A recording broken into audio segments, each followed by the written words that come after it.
오늘 주신 하나님의 말씀은 어제 이어서 마태복음 19장 23절부터 마지막 절까지 마태복음 19장 23절부터 마지막 절까지 교독하고 마지막 절은 합독합니다.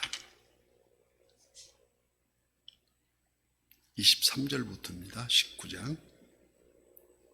예수께서 제자들에게 이르시되 내가 진실로 너희에게 이르노니 부자는 천국에 들어가기가 어려우니라. 다시 너희에게 말하노니 낙타가 바늘기로 들어가는 것이 부자가 하나님의 나라에 들어가는 것보다 쉬우니라 하시니 제자들이 듣고 몹시 놀라 이르되 그렇다면 누가 구원을 얻을 수 있으리이까? 예수께서 그들을 보시며 이르시되 사람으로는 할 수 없으나 하나님으로서는 다 하실 수 있느니라. 이에 베드로가 대답하여 이르되 보소서 우리가 모든 것을 버리고 주를 따랐사온데 그런즉 우리가 무엇을 얻으리이까? 예수께서 이르시되 내가 진실로 너희에게 이르노니 세상이 새롭게 되어 인자가 자기 영광의 보좌에 앉을 때에 나를 따르는 너희도 12 보좌에 앉아 이스라엘 12 지파를 심판하리라. 또 내 이름을 위하여 집이나 형제나 자매나 부모나 자식이나 전토를 벌인 자마다 여러 배를 받고 또 영생을 상속하리라. 그러나 먼저 된 자로서 나중되고 나중된 자로서 먼저 될 자가 많으니라. 아멘. 오늘도 실시간 유튜브를 통해서 선한 이웃의 기도의 향연 속에 새벽을 깨우는 우리 성도님들 모두에게 여호와 샬롬 지키시는 하나님의 평강과 풍성한 은혜를 축복합니다. 벌써 오늘이 6월 30일 6월의 마지막 날입니다. 시편 90편의 모세의 기도 중에 이런 대목이 나옵니다. 주의 목전에는 천년이 지나간 어제 같으며 밤의 한순간에 같을 뿐이니이다. 그 연수의 자랑은 수고와 슬픔뿐이요 신속히 가니 우리가 날아가나이다. 눈 깜짝할 사이에 그러한 시간의 흐름 속에 우리가 어릴 적 한때는 호기심으로 어서 빨리 어른이 되었으면 하는 그런 마음이었었는데 무엇이 그리 바빴던지 허둥지둥 달려와서 지금은 이렇게 그리운 사람끼리 모여 앉아서 새벽을 깨우는 우리 하나님께 기도드리며 예배드리며 얼마나 하나님의 은혜인지 감사할 뿐입니다. 오늘 본문에서 예수님께서는 부자 청년에게 자신의 가진 것을 다 팔아서 가난한 자들에게 나누어 주고 그리고 나를 따르라 하시니 그가 근심하여 돌아갔다고 기록하고 있습니다. 고린도후서 7장 10절 말씀에 하나님이 뜻대로 하는 근심은 후회할 것이 없는 구원에 이르게 하는 회개를 이루는 것이요 세상 근심은 사망에 이르게 하는 것이라 말씀합니다. 지금 우리가 하는 근심은 어떤 근심입니까? 후회할 것이 없는 근심인 줄 믿습니다. 예수님께서 부자 청년에게도 돌아서서 근심하여 가는 것을 보시고 오늘 보면 24절 말씀 다시 너희에게 말하노니 낙타가 바늘귀로 들어가는 것이 부자가 하나님의 나라에 들어가는 것보다 쉬우니라 하십니다. 여기 낙타가 바늘귀로 들어가는 것과 관련하여 많은 성서학자들 간에 다양한 견해가 있습니다. 예를 들면 바늘귀는 낙타의 등짐을 내리고 무릎을 굽혀야 들어갈 수 있는 예루살렘의 작은 문이라는 견해도 있는가 하면 고고학자들에 따르면 바늘귀라는 성문이 예수님 당시에는 없었고 AD 70년경 예수님이 돌아가시고 한 30년이 더 흐른 후에 예루살렘 성전이 무너지고 재건축될 때에 지어졌다가 해서 낙타, 카멜이라는 단어가 밧줄의 단어와 같은 맥락으로 밧줄이 바늘귀로 통과할 수 없음을 시사하는 등 그런다는 둥. 어찌됐든 부자가 하나님 나라에 들어가기가 이렇게 어렵다는 것입니다. 그러나 오늘 본문 26절 말씀, 예수께서 그들을 보시고 이르시되 사람으로는 할 수 없으나 하나님으로서는 다 하실 수 있느니라고 말씀합니다. 이는 누가복음 19장에서도 부자 삭개오의 효심이 좋은 본보기가 됩니다. 구약의 아브라함도 이삭도 야곱도 또한 다윗도 수많은 믿음의 부자들이 그들이 가진 부보다도 오직 하나님의 뜻을 귀히 여겼으며, 솔로몬도 헛되고 헛되고며 헛되고 또 헛되니 모든 것이 헛되도다고 초년의 믿음으로 회개한 전도서를 통해서 말씀하고 있습니다. 즉 사람으로는 할 수 없으나 하나님께서는 다 하실 수 있다는 것입니다. 즉 이는 자칫 황금 만능에 빠지기 쉬운 유혹 속에서 되뇌어야 할 우리들이 시금석이 되는 말씀이라고 할 수 있습니다. 27절 말씀, 이에 베드로가 대답하이로되 보소서 우리가 모든 것을 버리고 주를 따라 싸운데 우리가 무엇을 얻으리이까? 제자들은 당시 현세적 보상, 지금 로마의 압제 속에 있는 이스라엘 회복을 말하고 있으며 자기 영광 그 마음에 두고 예수님을 따랐기 때문에 당장 눈에 보이는 대가를 기대하고 있다는 질문입니다.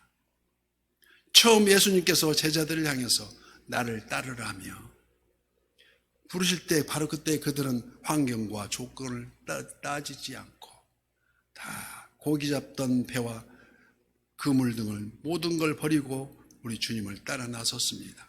그런즉 우리가 무엇을 얻으리까? 어쩌면 어떤 큰 기대에 부풀어서 물어보고 있다는 것입니다. 사실 이 질문은 오늘날 모든 믿는 자들의 질문이라고도 할 수 있습니다.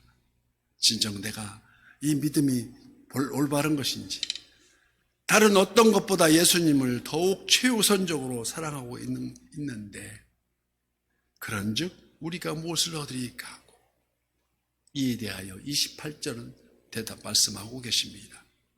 28절, 예수께서 이르시되 내가 진실로 너희에게 이르노니 세상이 새롭게 되어 인자가 자기 영광의 보좌에 앉을 때에 나를 따르는 너희도 12 보좌에 앉아 이스라엘 12지파를 심판하리라. 또 내 이름을 위하여 집이나 형제나 자매나 부모나 자식이나 전토를 벌인 자마다 여러 배를 받고 또 영생을 상속하리라고 말씀하십니다.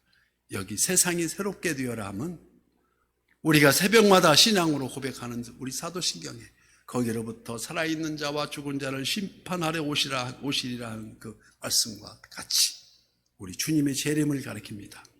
어떻게 옵니까? 밤에 도둑같이 오신다 하겠습니다. 이를 이사야 65장에서는 보라 내가 새 하늘과 새 땅을 창조하나니 이전 것은 기억되거나 마음에 생각나지 아니할 것이라.